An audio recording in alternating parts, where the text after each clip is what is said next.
Hello students, आज हम इस वीडियो में 10th मैथमेटिक्स की एक्सरसाइज 9.1 का 12th क्वेश्चन सॉल्व करेंगे।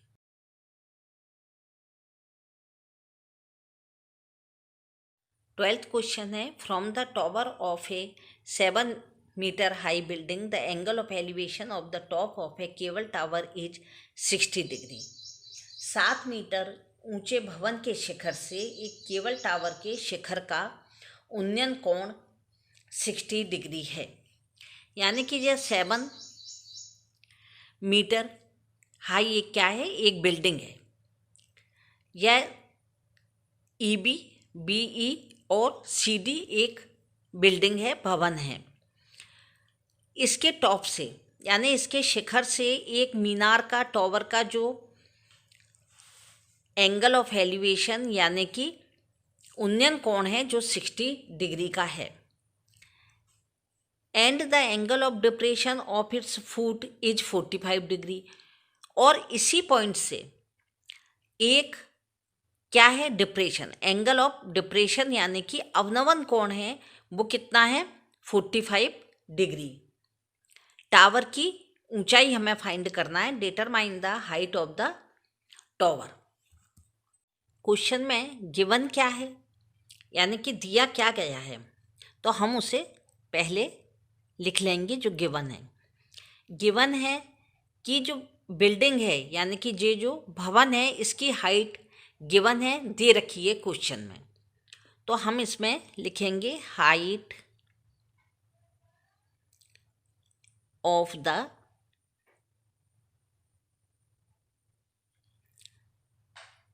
बिल्डिंग। कितनी गिवन, कितनी है बिल्डिंग, 7 मीटर।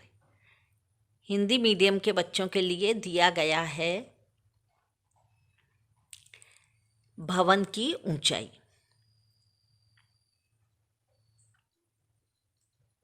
ऊंचाई बराबर 7 मीटर। इसके अलावा इन्होंने क्या और दे रखा है, ADE यानी कि जो एलिवेशन एंगल है, यानी कि जो एंगल ऑफ एलिवेशन यानी उन्नयन कोण है वो क्या है, ऊपर की तरफ जाता है। देखने पर दृष्टि लाइन और क्षैतिज रेखा और दृष्टि रेखा के बीच का जो एंगल होता है वो क्या होता है, उन्नयन कोण। यानी कि साइड लाइन और हॉरिजेंटल लाइन के बीच का जो 60 डिग्री का दिया है। तो इसमें एक तो हाइट गिवन है, दूसरी क्या है, एंगल ADE। जो भी एंगल दिया जाता है या जो हम मानते हैं उस एंगल का जो नाम जिस पर लिखा रहता है, जैसे 60 डिग्री के आगे क्या D लिखा है तो उसे हम बीच में लेंगे। यह यानी कि थीटा उन्होंने कितना दे रखा है, 60 डिग्री। और एक उन्होंने क्या दे रखा है, DEDB यानी कि ये क्या है, अवनवन कोण, डिप्रेशन, एंगल ऑफ डिप्रेशन है, जिसे हम अभी आगे आपको सॉल्व करते समय समझाएंगे कि यह एंगल 45 का तो यह भी 45 का होगा, क्योंकि एकांतर कोण यानी कि अल्टरनेट एंगल इक्वल होते हैं कब, जबकि यह दोनों लाइन पैरेलल यानी समांतर होती हैं। तो दूसरा एंगल इन्होंने क्या दिया, हम इसी एंगल से इसको मानेंगे। तो दूसरा उन्होंने क्या दिया है, DBC, एंगल DBC, क्योंकि इसको मानेंगे तो हमें थोड़ी उल्टा करना पड़ेगा, जो कि संभव नहीं है कि यदि हम किसी मीनार को देखते हैं तो उसको उल्टी नहीं कर सकते, यह तो पेपर पे बना हुआ है, इसलिए हम इसको किसी भी तरफ मोड़ के आपको समझा सकते हैं। लेकिन हमें इसी एंगल को लेना पड़ेगा, चाहे वह डिप्रेशन हो यानी कि अवनमन कोण हो। यह एंगल कितने का दिया उन्होंने, थीटा इजिकल टू 45 डिग्री। यह गिवन हो गया। अब इसके बाद फाइंड क्या करना है, यानी कि ज्ञात क्या करना है, find height of the tower.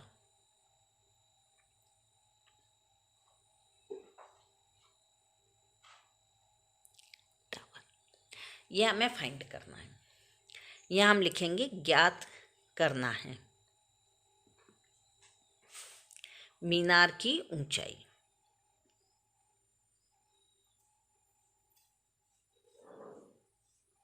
मीनार की ऊंचाई हमें फाइंड करनी है। अब मीनार की ऊंचाई हमें जब जो चीज़ फाइंड करनी होती है हम उसी को मान लेते हैं। तो यहाँ पर हम मानेंगे let the height of the tower. अभी हम हिंदी मीडियम का लिख के फिर आपको बताते हैं मीनार की टावर हम कहाँ से कहाँ तक, मीनार या टावर की ऊंचाई हम कहाँ से कहाँ तक मानेंगे।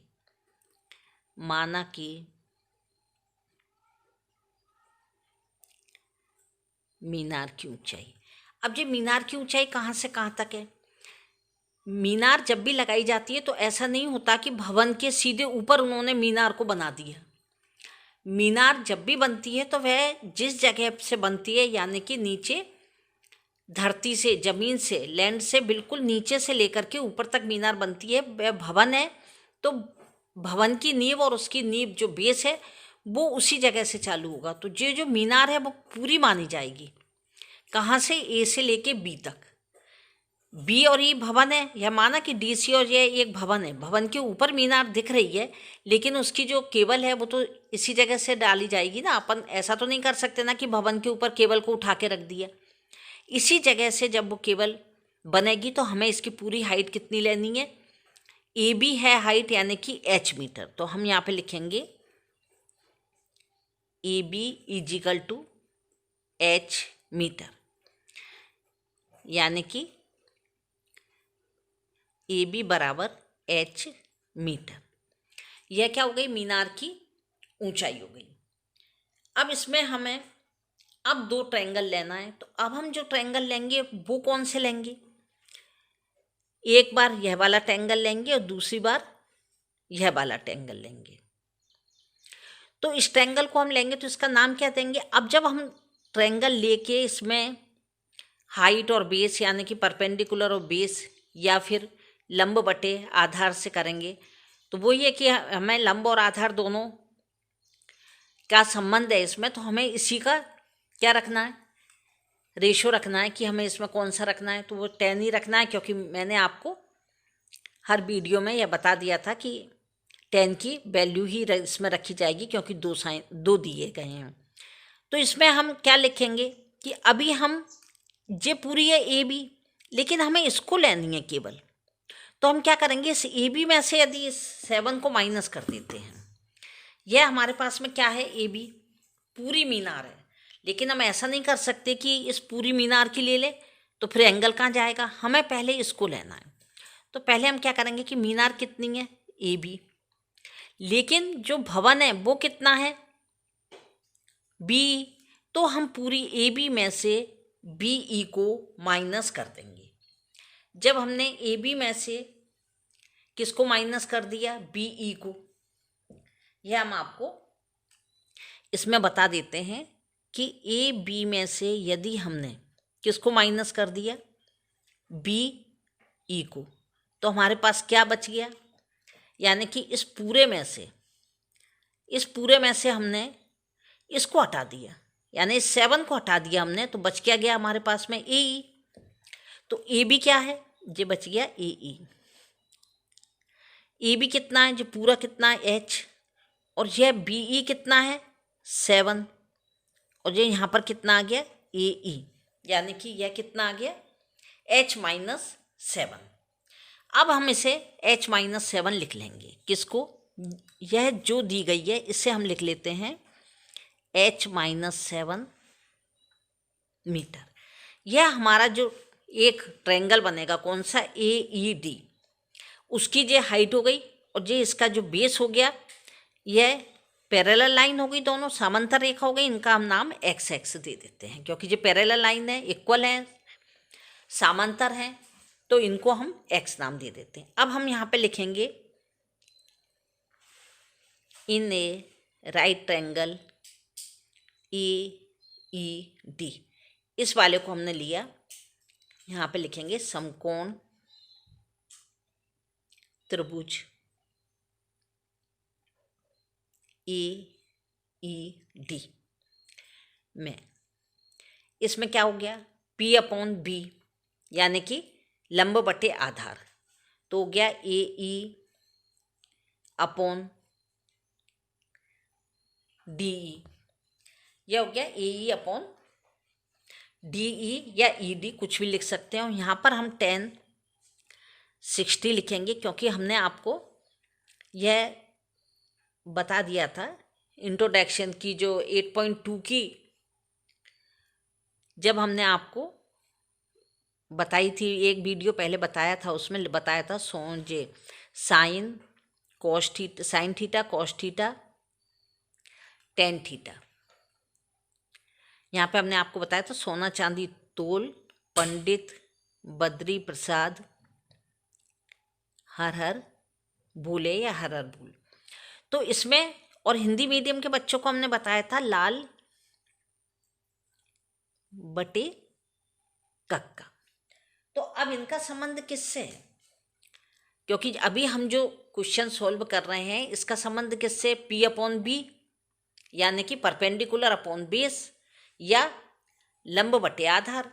तो हम इसका संबंध इससे है, इसलिए हम इसमें 10 की वैल्यू रख रहे हैं। 1060 रख लिया।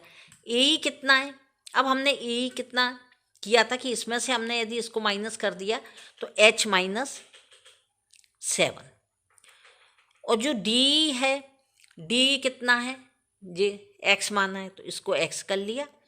और 1060 की वैल्यू कितनी होती है? √3। यह भी हमने आपको 10.2 से पहले जो इंट्रोडक्शन की एक अलग से वीडियो बना के समझाई थी, उसमें हमने बहुत ही सरल तरीके से टेबल बनाना आपको सिखा दिए। एग्ज़ाम में आप सबसे पहले जैसे ही आपको आंसर शीट मिल जाए उसमें टेबल बना के रख लीजिए।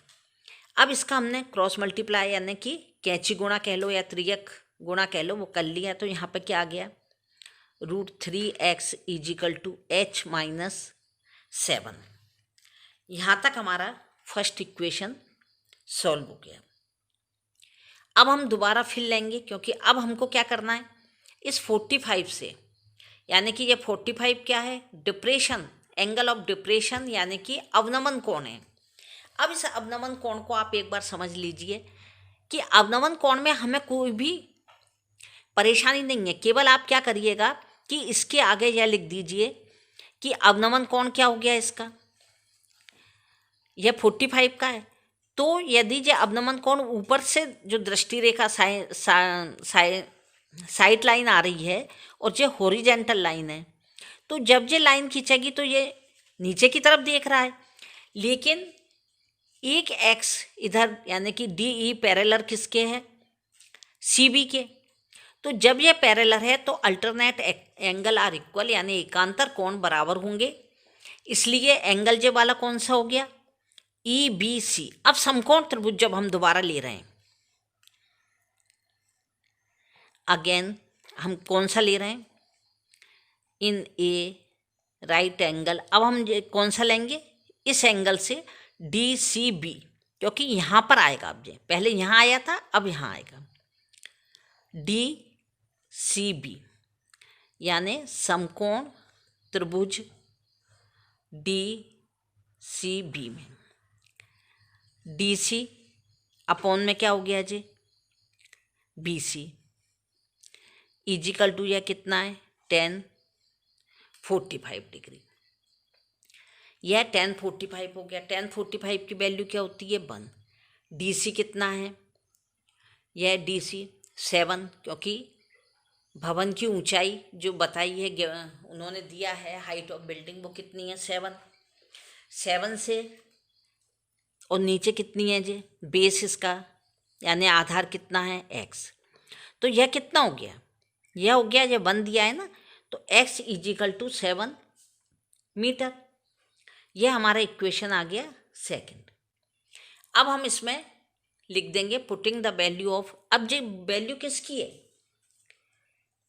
हमने ऊपर क्या लिया था? फर्स्ट इक्वेशन हमारा था √3x = H माइनस 7, और अब क्या आ रहा है? X = 7। तो अब हम इसमें X की वैल्यू रख देंगे। किस में? इक्वेशन फर्स्ट में। पुटिंग द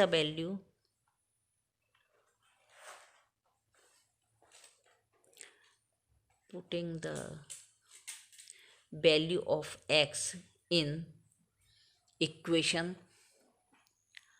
फर्स्ट, समीकरण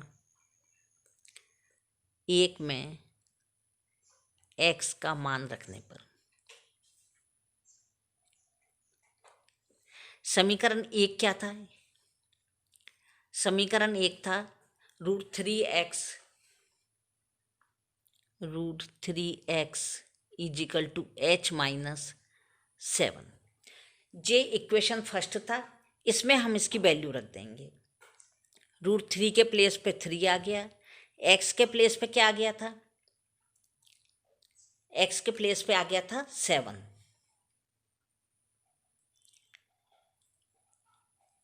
ये √3x इजिकल टू h, और यहाँ पर क्या आ गया? h माइनस 7। अब इसको हम क्या करेंगे? सॉल्व कर देंगे। यह इक्वेशन सेकंड में रख रहे हैं हमें x का मान। अब ये इसको हमने सॉल्व कर लिया तो यहाँ पर क्या हो गया? 7 √3 इजिकल टू h माइनस 7। इसको इधर ले आए या इसको इधर ले लें, बात एक ही है, क्योंकि यदि केवल एक ही चीज़ ट्रांसफ़र होती है तो साइन चेंज होते हैं, लेकिन हम बाएं वाले को दाएं में, दाएं को बाएं में कर रहे हैं, तो इसमें साइन चेंज नहीं होंगे। h माइनस 7 इजिकल टू 7 √3। तो ये h इजिकल टू क्या हो जाएगा?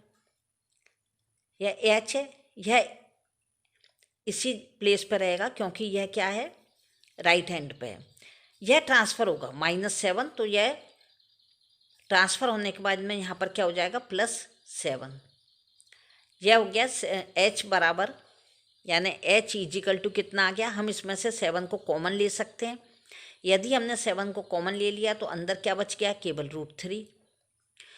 प्लस के प्लेस पे प्लस एज इट इज, और 7 में से हमने यदि 7 को बाहर ले लिया, यानी कि 7 में 7 का डिवाइड कर दिया, तो 7 बन जा 7।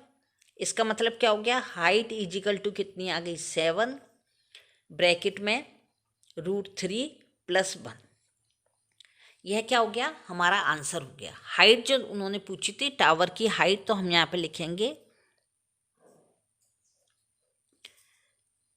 Height of the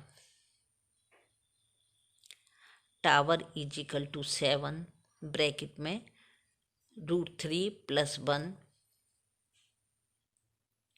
metres. यह इंग्लिश मीडियम वाले बच्चों के लिए आंसर हो गया। हिंदी मीडियम के बच्चे इसमें लिख लीजिएगा, मीनार की